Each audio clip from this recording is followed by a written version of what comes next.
Good afternoon, everybody. Here we are for one more TL Talk. It is, as everybody knows, or if you're new to this, it is my favorite moment of the week. It's an opportunity that came out of nowhere. I never imagined being able to position myself every week surrounded by some of the most wise and incredible people in my industry. So I am thrilled to be back. This is, we've done over 20 TL Talks at the moment. We've had over 28,000 people viewing them, which is a tremendous honor.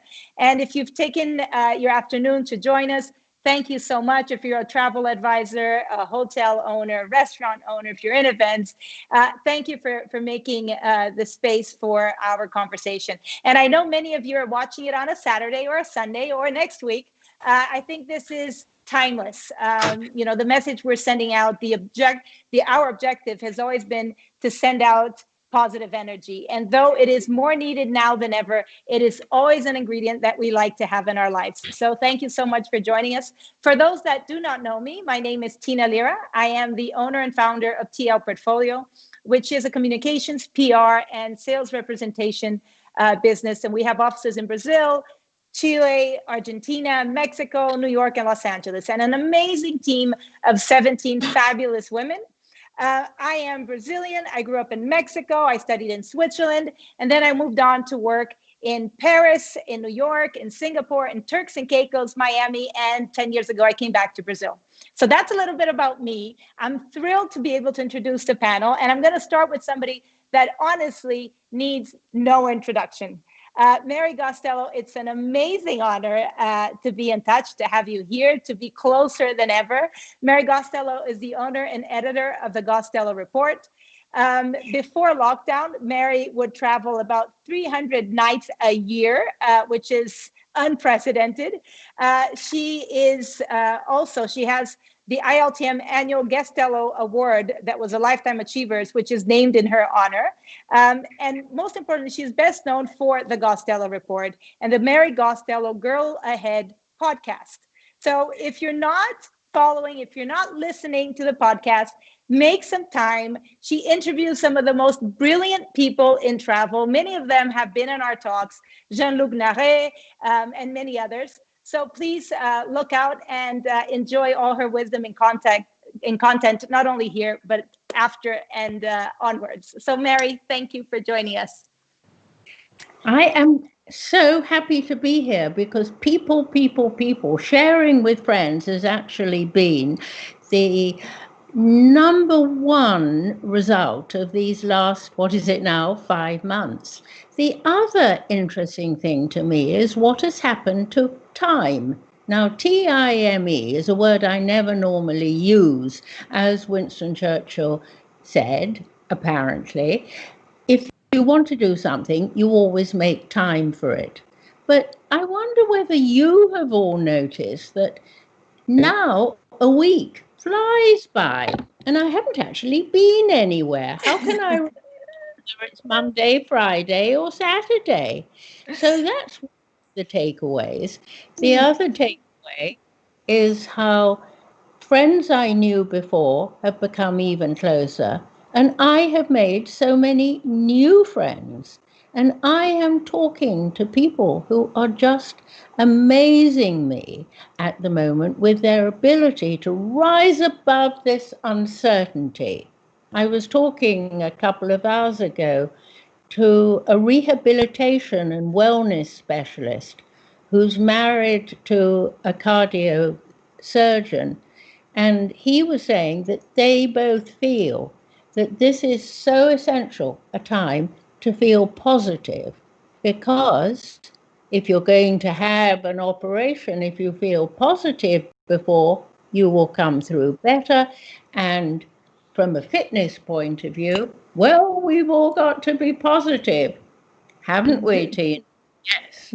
Very much so. That's completely the one of the things that I vibrate and I believe that can carry us through the hardest times. And on that note, I want to also introduce my somebody I've actually been following my whole life. And if you are in travel, it's somebody that's very important to know as soon as you're in the gates of the travel industry, which is Benoit Gateau-Cumin. He's the chief recruiting officer for the very famous and well-known The Boutique search firm. So Benoit was born in France. He obtained a French law degree prior to studying hotel administration at Cornell. He had various positions in the hotel world in Omni, Hyatt, Hilton International, Sheraton, Méridien, and one of the one and onlys in Hawaii. And I think he stumbled upon the headhunting bug, as they say, in 1986 and hasn't looked back, founding the boutique search firm in 1992. And I love your motto, Benoit, that small is beautiful. And I think you've carried that and you've embraced it and you've nurtured everybody that you've met and taken care of and kind of, pushed along in their career in a very tight and I think warm manner. So it's a huge pleasure to have you here. It's I think one of the interesting things I learned about you also is that you happen to be one of the world's leading think tank experts and collectors. I think that's fabulous. Very absolutely. I even have the rocket right here. The Tintin rocket. I love that. That's fantastic. And you're also a member of the Cornell Hotel School Society, Honolulu. I want to say that correctly. La'aiki, is that right? No, Lakai. Lokai. Lokai Canoe Club, and Central Oregon Fly Fishing Association. So a man of many, many activities and interests, but thank you so much for joining us. It's so nice to have you here. And please tell us a little bit, taking advantage of the introduction, about the silver lining that you've experienced during these months of quarantine. Well, thank you, Tina, for the introduction. One aspect of that COVID-19 has projected onto my life is that I find myself now in the dual role of headhunter, obviously, but also, as they say in The Godfather, consigliere. A number of people I know well and some I do not know as well call me strictly for advice. They realize that for a number of reasons during COVID, I may not be able to steer them to a exciting job opportunity.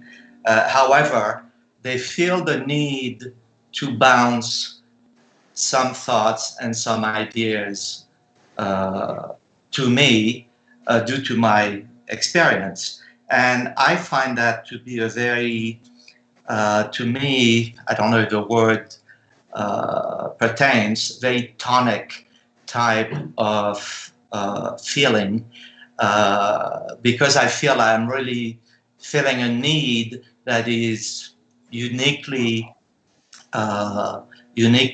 pertinent under the circumstances. Which is fantastic. And I think your expertise now more than ever, and it's always important, is a little bit of a lifeline. Everybody wants to know exactly the topic. We are in a people business, and that's your profession. That's what you've been working on. And so it's an honor to have you here. Thank you so much for joining us. Thank you, last but not least, I want to introduce Fernando Gonzalez, co-founder and CEO of First in Service Travel, a visionary in our industry who founded First in Travel with his sister, Erica, in 1991. So I love, again, Fernando's business is a family business, but he's a big picture thinker, a relationship builder. He enjoys the bonding and the partnership with suppliers and as well as other buyers, which I think is phenomenal. And it's just been a real pleasure. I think Fernando brings, apart from all his wisdom and travel and experiences, he brings, he's like a kinder soul of positive energy. It's like, it's meeting my other half there in the sense of like, wow, look, another dynamite of positive energy. So thank you, Fernando, for joining us. Thank you for having me. It's truly a pleasure. And we keep utilizing the words silver lining, and I truly, truly feel there are a great amount of opportunities during this time, as off as that might sound. And Mary, you used the word time. The biggest silver lining is that time. I personally have recently moved to Miami, something I'd been wanting to do for many, many, many years. And this time allowed me that. In our business, in our families, in everything we do, I don't think we ever get a second chance. And many times we say, when I go back to that destination, if I could redo that, but it doesn't happen, right? This pause, this time that we're going through, as difficult as it might be for all of us, allows us to have that opportunity to really rethink and re-engage and do things better, stronger. And it is a difficult time, but it is a very opportune time. And I think we all, if we look at it with that respect, we will come out ahead. And so for that, I want to thank you for having me and for just doing what you're doing. Thank you.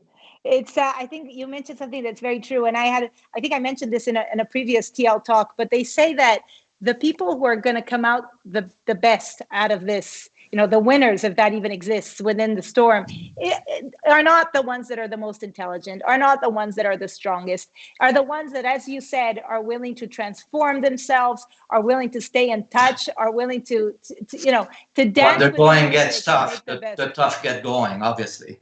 Very nice. Exactly. That's something to keep in mind. This is a moment to shine. And so I wanted to dive into a wealth of expertise.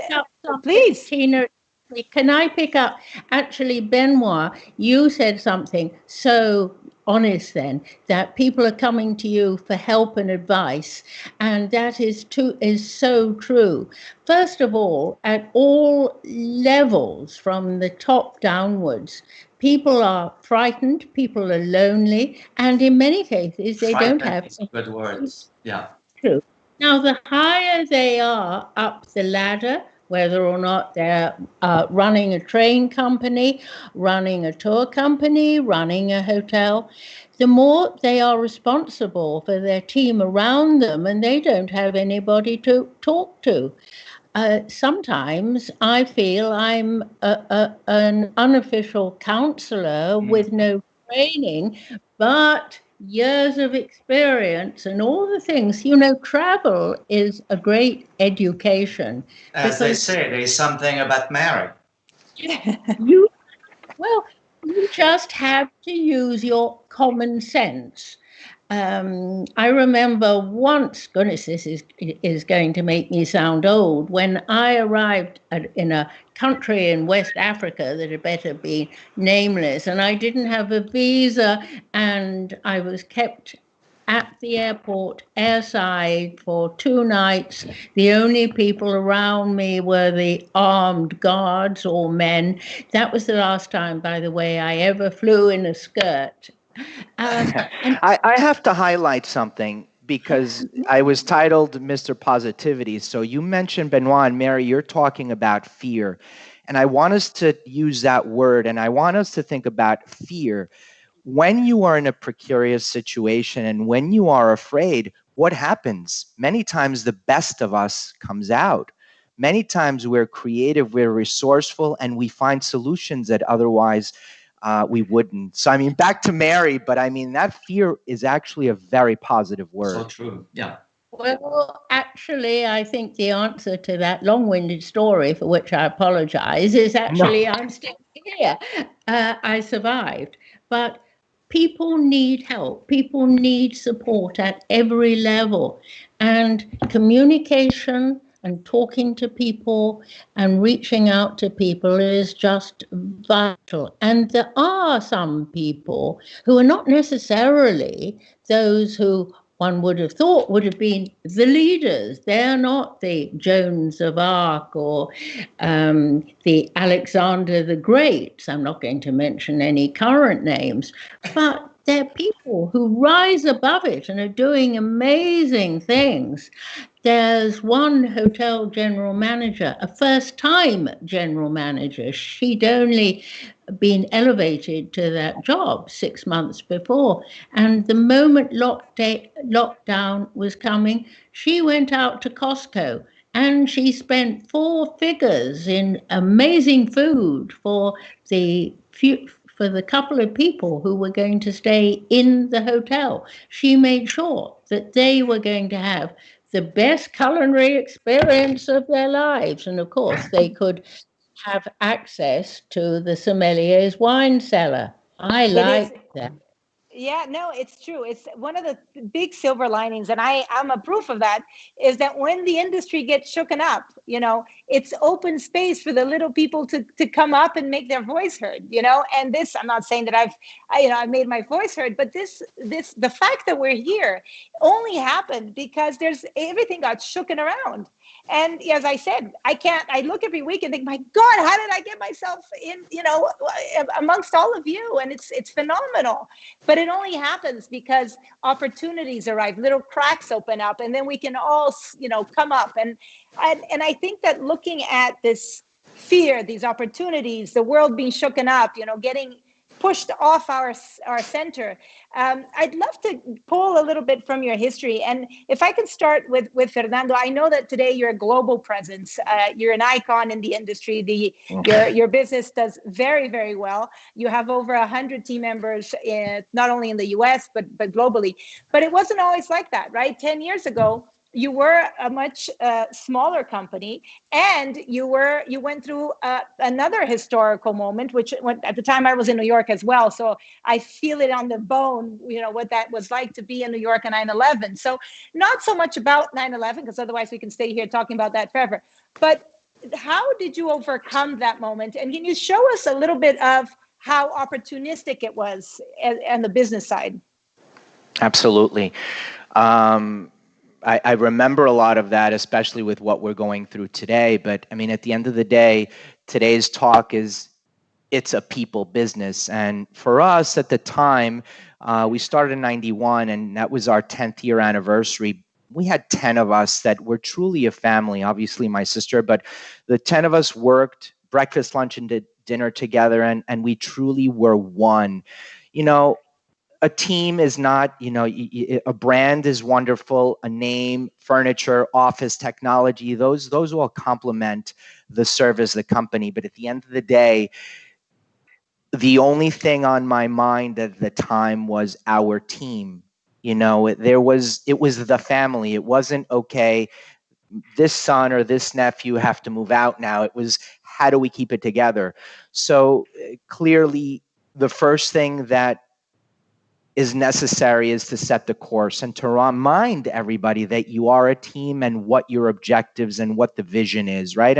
And we did that, and it was a very emotional and a very strong moment, which set the foundation for, we are going to get through this, right? And from there on, of course, you need an element. You spoke about voice and communication. Transparency was so important, really allowing those 10 of us to share in what it meant from a numbers perspective, from every angle of what our business meant. Full transparency, full disclosure, and a lot of communication, because it engaged everyone and it reminded everyone that we were one, and that even if one of us chipped off, the formula is different. And once we understood that, the rest came. I don't want to say easy, but we navigated through it. Naturally. It was very natural. And you know what? Coming back to some of those elements of fear, we all became creative. We all became supportive of one another. It meant, obviously, you go into all the other elements, which I think you've touched upon in previous talks. But the ultimate goal is, it was one objective. Our people, we love what we're doing. This is a wonderful company. This is a wonderful family. And good or bad, we're going to see the other side of it. It's a fantastic story. Yeah, so reminds us a lot of today, and a lot of those elements are still very, very much part of our people story today. Yeah, but I think you also, up until then, you were you were not just, but you were focusing more on the corporate world, and We because were. of 9/11, you suddenly opened up to the leisure, and I think that's what's also helped you expand and grow That and become who you and are today. guess what? That, Tina, was not me alone. It was the team figuring out, okay, I know this contact. We started with our ICs. My last job, I have this one. The IC world started growing. That person who came on as our IC was in a leisure agency. All of a sudden, the leisure popped, our entertainment. And so you get the picture. I mean, Yeah. it was all of us figuring out how from one loaf of bread now we were going to make different puddings and things, and that was it. It was the unity, the communication, and the willingness for everyone together to see this thing through, and the rest then you just kind of sort out, right? I love the image of the bread. Go ahead, Mary. I was fascinated. Fernando was telling me about his father, who is in construction, and I wondered how much you have picked up from how a contractor who has to construct something, how much you have learned about putting together the skeleton of a company such as yours. How has that helped you in Wow, your? that's it I think it's, Eric and I are very different. You mentioned left brain, right brain, and Eric, that's, I envision an end product. I want a beautiful house or a building or a yard, and then I work my way backwards. And I think where Erica then comes in with, like, okay, we're starting here and we got to get there. And so I think that side of my creativity and that side of my drive and what I bring to the business is really, I know where, I mean, I'm always looking, this is working well and we love it, but what more can we add an extension to that home? Can we, add soundproofing or solar panels? I think would be, to your example, or to your question, how we've grown and how we really, what I personally, and that's difficult because sometimes, the Erica is like, hold your horses, but I think that is who I am, right, from my dad's side.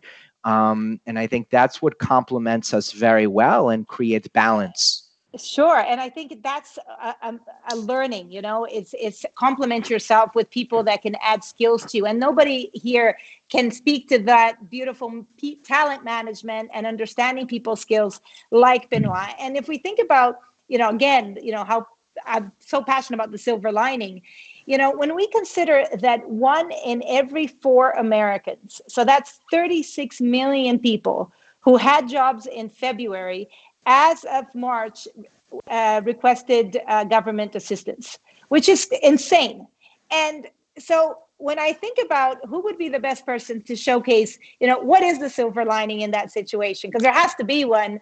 The right man to ask the question is sitting here. So Benoit, tell us about the silver lining in this abundance of talent that's currently on the market. Well, clearly the silver lining is, the fact we have to face is that job demand is gone. So what we need to do is create a new demand, and that's not rocket science. We don't deal obviously with line employees, but even if we were, every human being with any type of skill set can, with a little bit of help from others, transfer that skill set to another type of professional occupation where the demand has survived or has been transferred from the original. If we're going to talk specifically about hospitality and jobs in hospitality, if you're a general manager today in let's say, a Mandarin Oriental, and that unfortunately The company cannot keep you for any type of reason, slow down in the construction pipeline, what have you. You can easily find an opportunity that is financially as good, if not better, in the real estate industry. We work with real estate developers, and we have been for the past 2 years, but a lot more so since COVID, who want to make their real estate product, i.e. a very high-end office building, more hospitality oriented.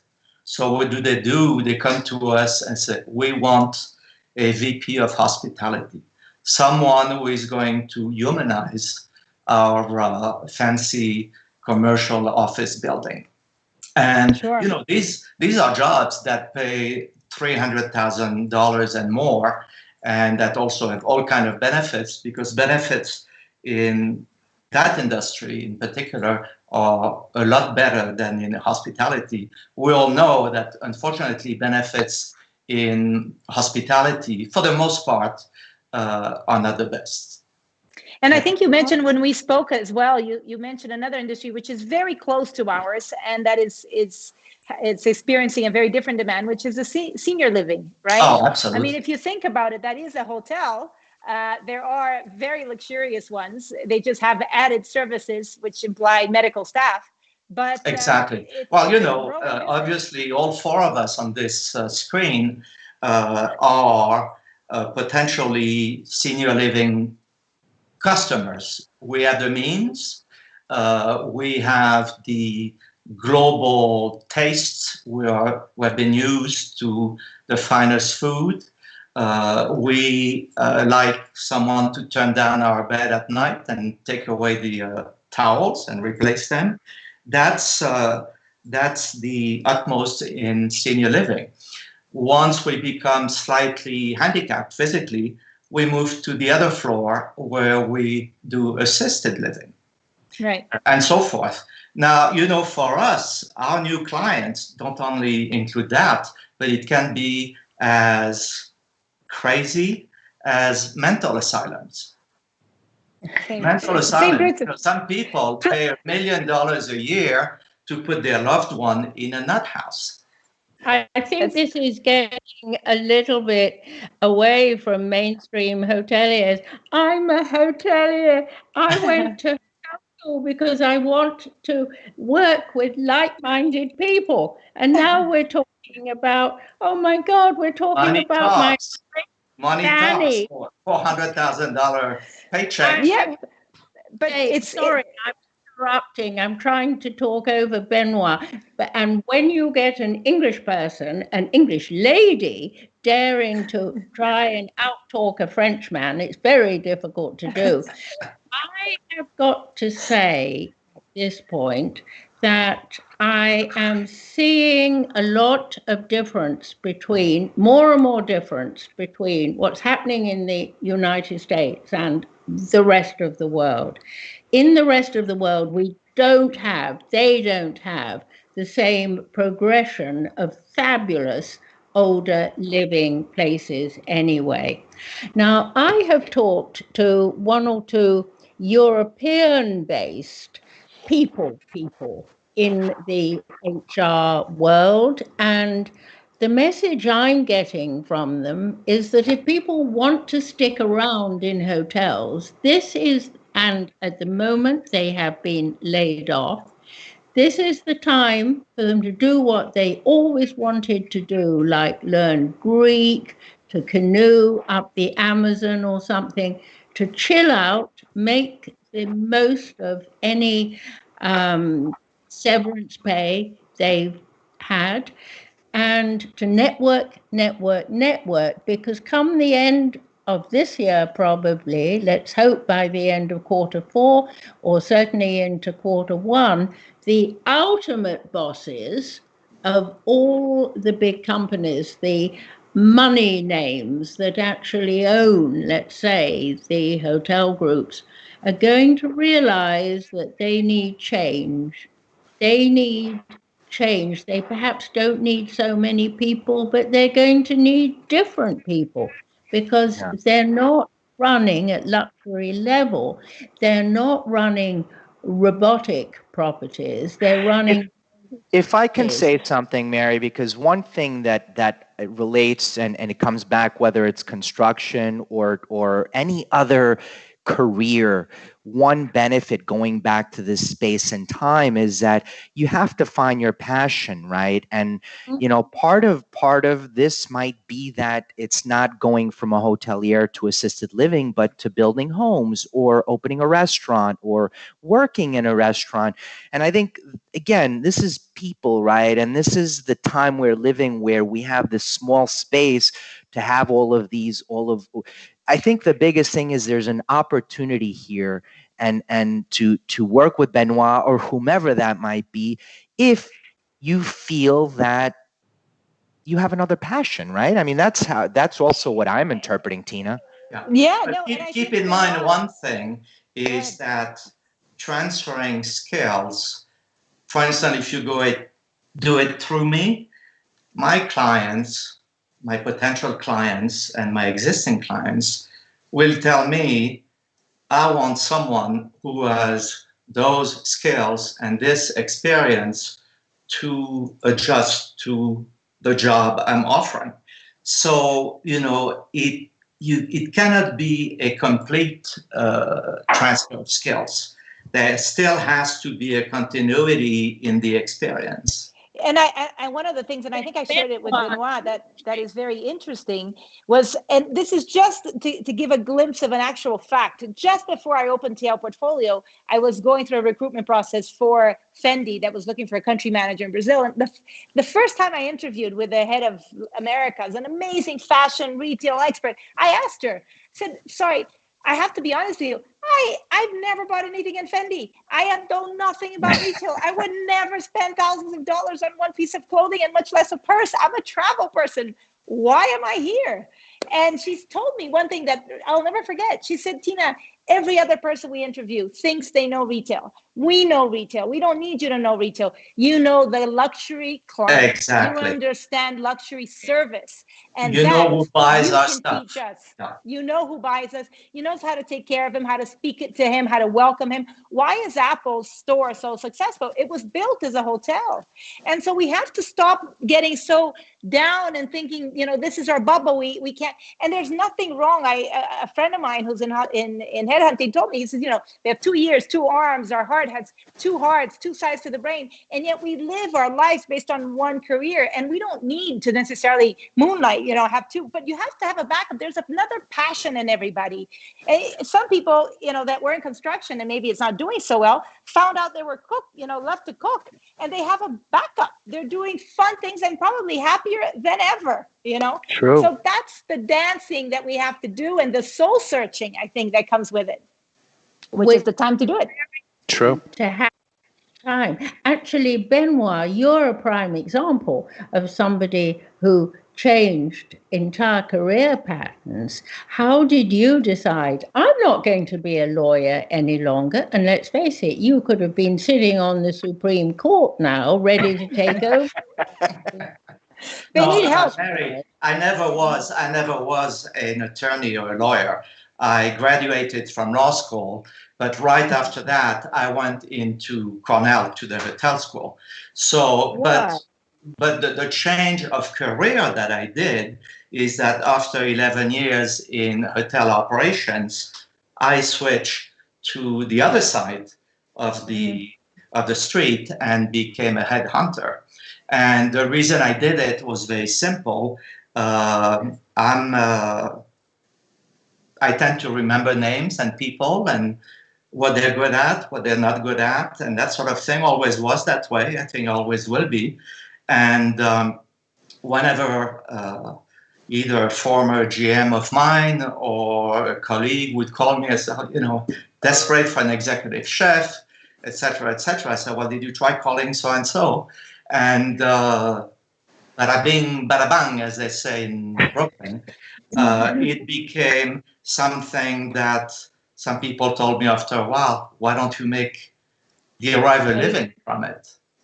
And I did. And I did, and I'm still very, very happy to do it. And still passion, which is great. Continuing. yeah, and It's not work. I think It's not work. You know, I get up in the morning. I cannot wait after I walk the dogs to come upstairs to my office and start making phone calls. And I think this is one of the first lessons that anybody, at least I went to Les Roches, and I think in Cornell they learned that, in most hotels school, is that if you think this is a job, you might as well get up and leave. And they always tell us, welcome to a new way of life. This is a lifestyle. This isn't a job. You either embrace it entirely, or you'll never be you'll never be successful in it. And I think all of us here, and most of us, that that's the difficulty, is we love it. We want to hug on to it. We don't want to look elsewhere. We want if you want to make a lot of money overnight, go to Wall Street. Don't go to hospitality, right? And then be jealous of the hoteliers. Right. You could also go and work as a cashier, checking out in a supermarket in the days while they still have them.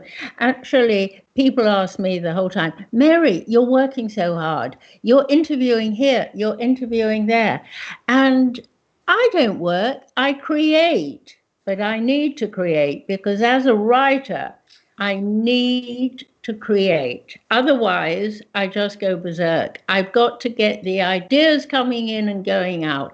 And right now, there are so many people to talk to who are just fascinating. I was at the newest Pig Hotel the other night. Pig hotels are very English. They will, I'm sure, go outside England. They're cheap chic. They're casual luxury. They're old houses that have been brought up to date with recycled floors. All the tabletop is one-offs bought from flea markets.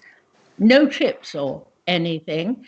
The food is fantastic. It all comes from a 25-mile radius.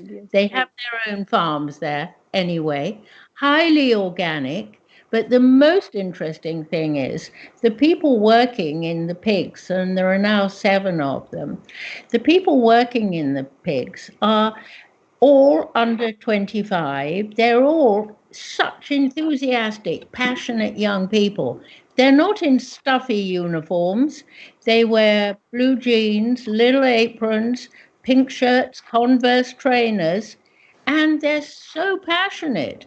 No hotel could have given them that feeling of modern luxury. And I'd like just to spend 20 seconds talking about the line staff in today's hospitality really need to be given more of a shake-up. Just occasionally, I come across a team which doesn't have to put on a stuffy formal uniform. There's a hotel in London called the Mandrake, where the staff can wear their own clothes. They've got to be dark. They have a dressing up box so that when they come on shift, the men, the guys, as well as the girls, can borrow anything out of this box. Say a pair of dangly earrings or a tiara or That's what. cute. That's very cute. Yeah, no, it gives it personality. Absolutely.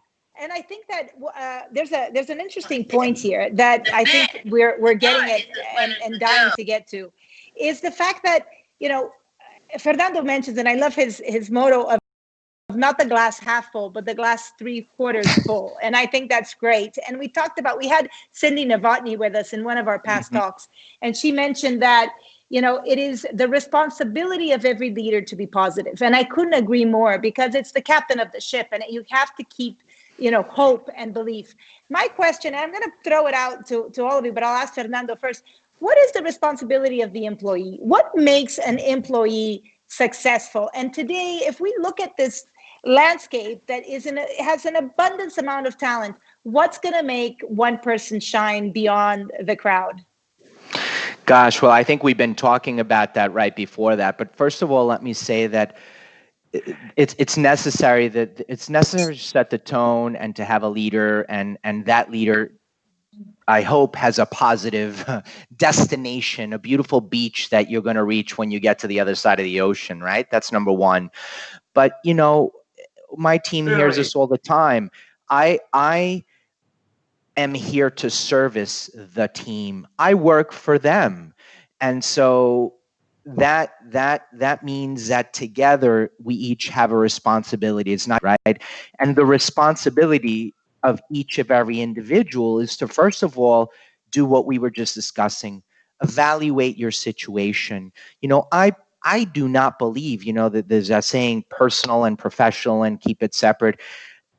I do not believe that in my life, and I do not believe it in my business. I feel that if you're passionate and you're going to be successful and drive 100% home runs, they have to be one and the same. So the first thing is evaluate.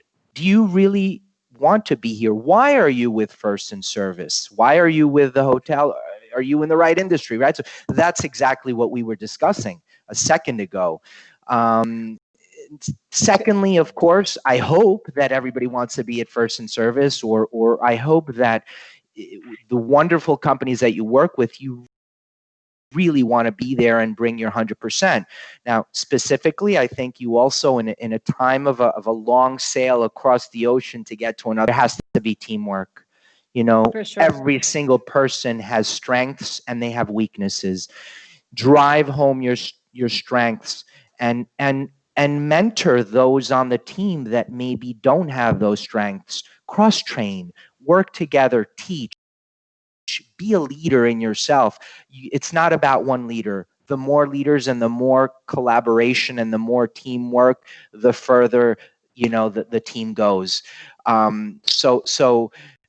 Be transparent and respectful. You can be transparent and communicate well, yet be respectful of the other person. And I think we started this whole conversation with transparency and communication and all of those things. It doesn't come from the top down only.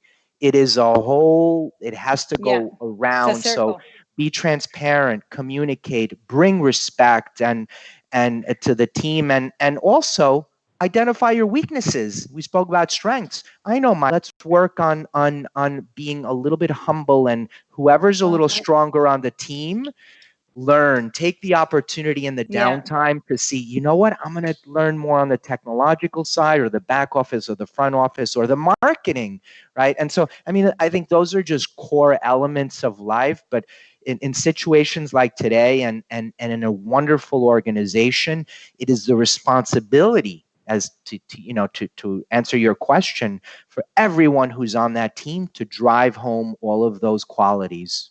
Very, very, very well put. I'm thrilled. I'm so excited that Fernando used the word humbleness, humility. Waiting for that to come in because I'm often asked how I decide whom I will interview, whom I will talk about. I never guarantee to write about anybody or to feature anybody. One of the few things that turns me off is arrogance.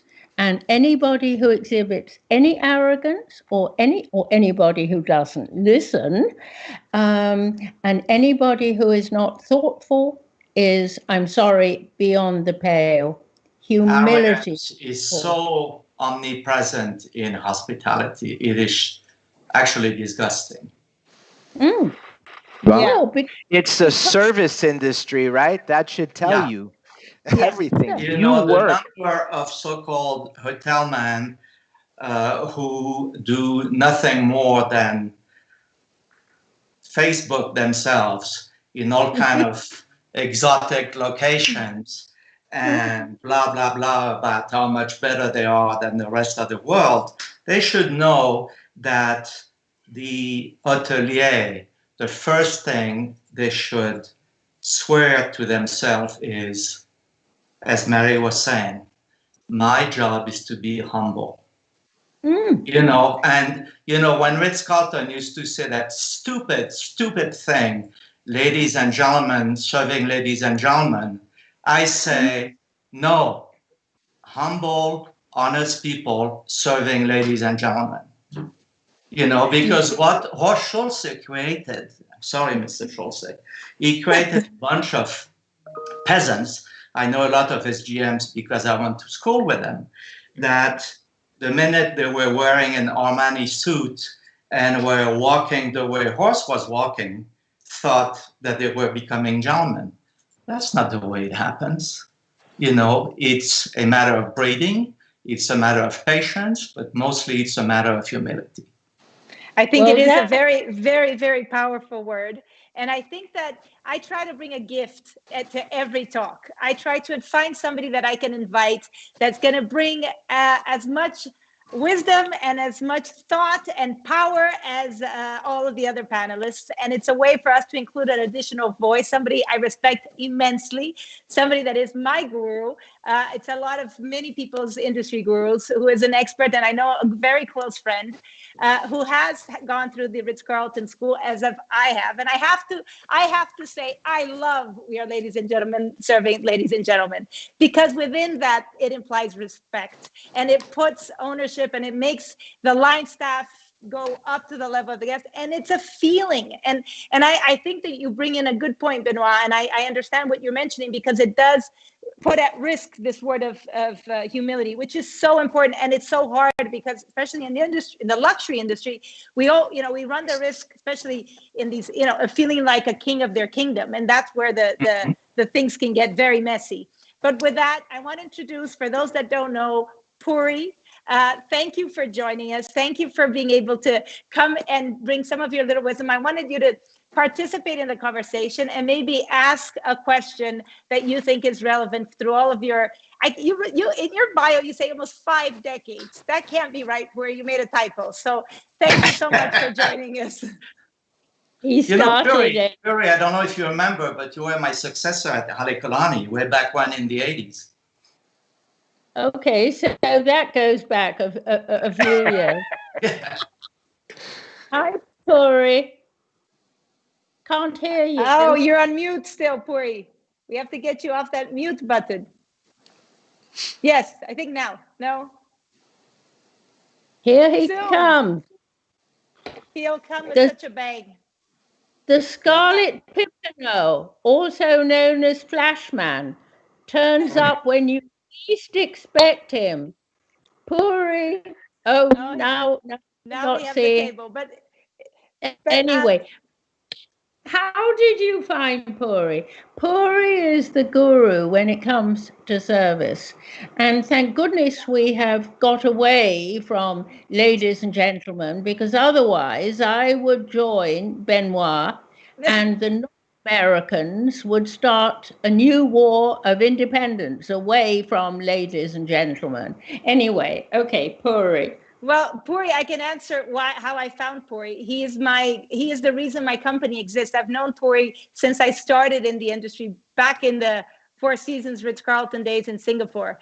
And he's been mentoring me very closely. And he was the one that pushed me to start TL Portfolio. I was about to join Fendi and Fendi or Tiffany. And he said, nonsense, you're not going anywhere. You're staying right here, and you're going to help me expand my business at the time to Latin America. So I owe him a lot, and I see he's struggling a little bit with our camera, but he's just joined us back. So let's see if we're on. A momentary. Okay, here we are. Can you hear me?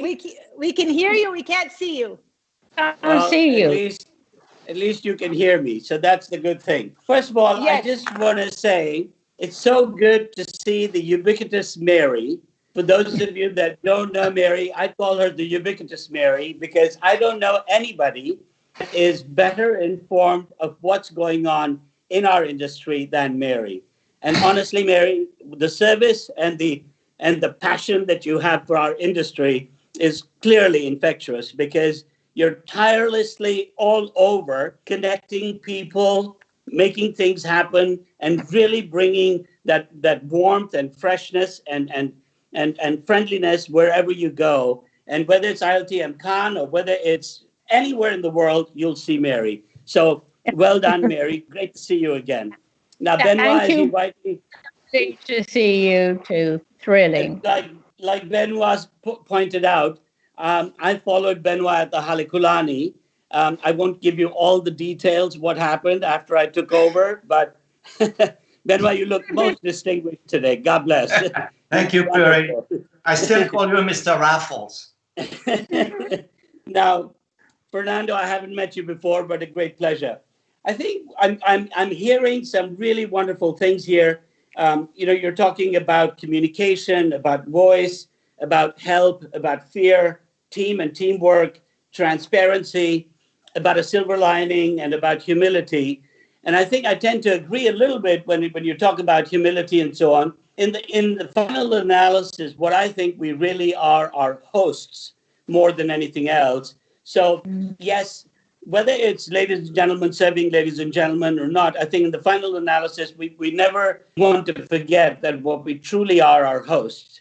The German expression, es ist eine Ehre, ein Gastgeber sein zu dürfen, which really means is that it's an honor and a privilege to be a host. And that's the profession we chose, and that's what we do every day. We never line up to our guests. We're their hosts, and we're there to be able to serve them, look after them, and genuinely take care of them. The point that I'd really like to get to is, the topic is, it's all about people, travel and its people. I completely agree with you. Our guests are people, our staff are people, our suppliers and travel partners are people, our media partners are people, and our owners are people. And having robust relationships with these 5 key stakeholders is really at the heart of what we do. And what I'm finding during this process of what's happening now with the change in our industry is a tremendous amount of redundancies, a tremendous amount of lightening up the load. And the question I really have for all of you on the panel is to be able to say, what do you think of that? And where is that heart to all our people to be able to really be the custodian and the guardian and looking after them? And what there are some companies that are doing it much, much better than others. And the second part of my question to you is, what is going to be the hangover of all this that we're doing today? Because if you remember the hangover from 1997, 1998 to the recession in 2008 to 9/11, we suffer in our industry from lack of trained people, for instance, in food and beverage or whatever. What do you think is going to be the hangover this time around when 5 years from now we're looking for professionals and we can't find any because we didn't train them, we didn't groom them, and we weren't able to get along to be able to create that next generation of people that we all need for our industry to continue to succeed? Good question. Mary, do you want to take a stab at it? All right, why don't I take a quick stab at it? It's impossible to know what's going to happen 5 years along the line, but it could be said that we're going to see more hotels that have big brands on them. At the same time, we're going to find more hotels that don't have any brands at all on them, because just as we've mentioned earlier, small is beautiful. At top level, at luxury level spending, there will be an increasing number of consumers who want to buy away from big brands, who want something small, in the way right now they're going towards private jets. Remember, this is top level. They will go to smaller hotels. They'll go to, for instance, Amangiri in Utah. Try and get a room or a tent there. It's impossible. Yeah. I also think that a lot of departments will be outsourced, as Kimpton has done from the start. Kimpton started because Kimpton thought, I'll get Pat Coletto and my other food friends to run restaurants for me. I hope I haven't taken up too much time in answering. No, That's I think my if I can jump in there for 5 Sure. seconds, I think anytime you have these situations, you have an adjustment. And I think it's exactly what we need. I think our industry has developed, particularly in the past 5 years in the luxury sector, so fast that we're all doing things and seeing what works, and we're adjusting as we go along.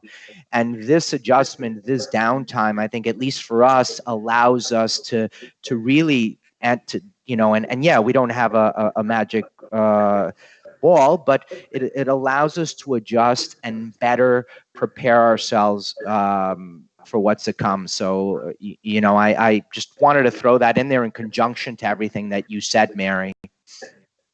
I think that, COVID-19 will eventually go away. What will not go away as quickly is the fear. The fear, because it is a pandemic, because it's killing people everywhere. Again, I don't want to neglect the silver lining, but that will play definitely in favor of Aman, of Six Senses, potentially to an extent one and only, because what? You know that if you fly to Amanpulo, which is an island, it's very, very easy to be protected against illnesses or infections. You come in a small plane, everybody can check your vital signs as you board the plane. So everybody on the plane is healthy. You unload at Amanpulo, everybody who is there is checked on a regular basis. Nobody comes from outside that hasn't been checked. And likewise with some of Neil's Six Senses properties, they are in the middle of nowhere. Mary mentioned with Amangiri, it is in the middle of nowhere, although it's not an island, but it's extremely easy to control access to those places. And as we were all mentioning earlier, luxury is what will grow the most and the fastest. To agree with Mary in terms of the lower level type of hotel product, I think that we may well see 4-star hotels drop down to 3 stars, and 3-star hotel drop down to 2, and 2-star hotel, if there was such a thing, drop down to 1. But luxury is definitely going to lead. So there is no doubt, and I think with that, I want to make sure that we don't go over our time. And there's a very important message that I want to get out at the end. And just wrapping up everything that I think was so brilliantly said by all of you. And apart from all of the chain hotels that Benoit so well mentioned, there's some amazing privately owned properties within organizations such as Relais Chateau and so forth that also have a unique and opportunistic moment right now, to really shine.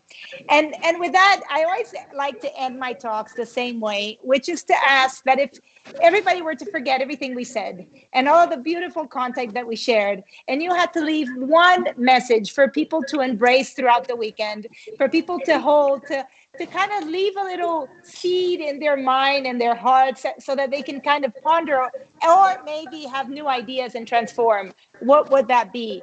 And maybe I'll start, Mary, with you. The idea for right now is thinking of people. What makes a person special? And why is it that in today's world, you might be 20, you might be 70, but you can have the same outlook? And it is fascinating that the biggest pickup on one of the things that I do, that I put out every week, the biggest pickup is 20 to 25-year-olds. I love it because it makes me that age too. Fantastic. Benoit, tell us your final message. Well, my final message is I would take something that applies to me, because obviously in my business, we experience a slowdown in activity, and my passion is fly fishing, and I would recommend that more and more people go fly fishing. and others who don't fly fish should take the time out to smell the flowers.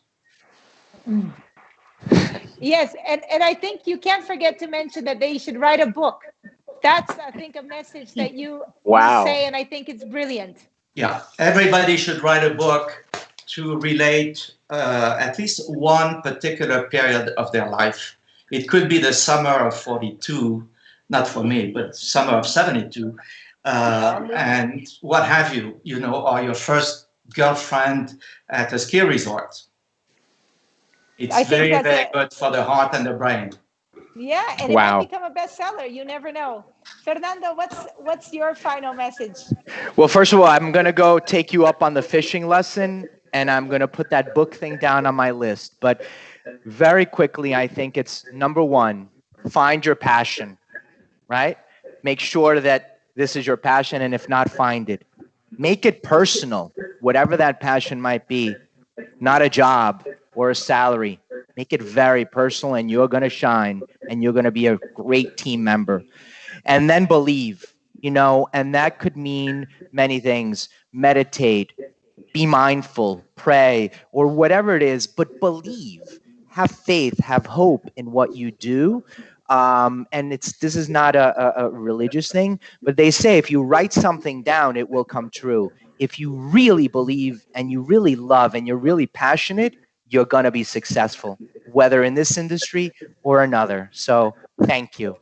Very, very true. And I think, as you said, put it out to the universe. And I'll add one more, just do it. If most people think about it, they feel, they write, they do, but they don't do it because they're scared of failing. And that's where 90% of people stay. So just do it. And to end and to wrap it up, though we can't see him, his voice is loud enough and the wisdom is strong enough. Puri, what would be your final message? I would just say one thing, and that is just keep doing and stay completely optimistic. I think that we're right. Nobody would have known in March what August was going to look like. Things are turning. We're turning around the curve. And I know that there's only good things in store and great things to come. And I know we're going to have a successful and a winter season and a successful holiday season. It's right around the corner. So stay optimistic, stay alive, stay well, and just keep at it because nothing lasts forever, not even a good shower. So you're a good man, Puri. Great, Puri. Great. Thank you, Puri. Thank you for your wisdom, Benoit, Mary, Fernando. As I said, I told them this would be the best moment of your day. And, I feel the energy and the exchange. And I thank you so much for being here. I get goosebumps. Yeah, I do. I think it's so nice, and it's so nice to be reconnected and to hear Puri's voice and everything is so nice. So thank you for joining me and for, sharing this moment. I wish everybody a great weekend. If you've been enjoying these talks, please do subscribe. Please do share it. The idea is to get as many people as possible to feel the energy because that's what we need. And so if you have a friend that's not happy, that needs a little push, just share the video and I can assure you that you'll bring a smile to their face. So thank you, Tina. Everybody. Thank you, Tina. Wonderful. Thank you, Tina. Thanks very much. Thank you. Bye, bye, everyone. The power of local in the future of travel. Thinking globally while acting locally.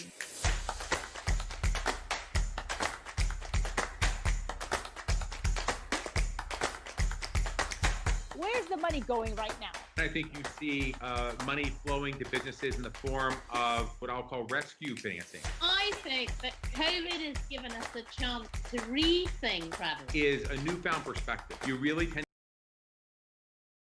Nobody's perfect to start off, and second, we make so many mistakes, and there's a learning curve along the way. Stop thinking that it's all about seeing the whole world. I mean, just getting on the path of sustainability is the important first step, I guess. When people have a sense of shared sacrifice, great things come from that. Let's embrace it and let's empower people on the ground. Let's empower local communities. It requires some soul searching, but maybe this is a good time to do it.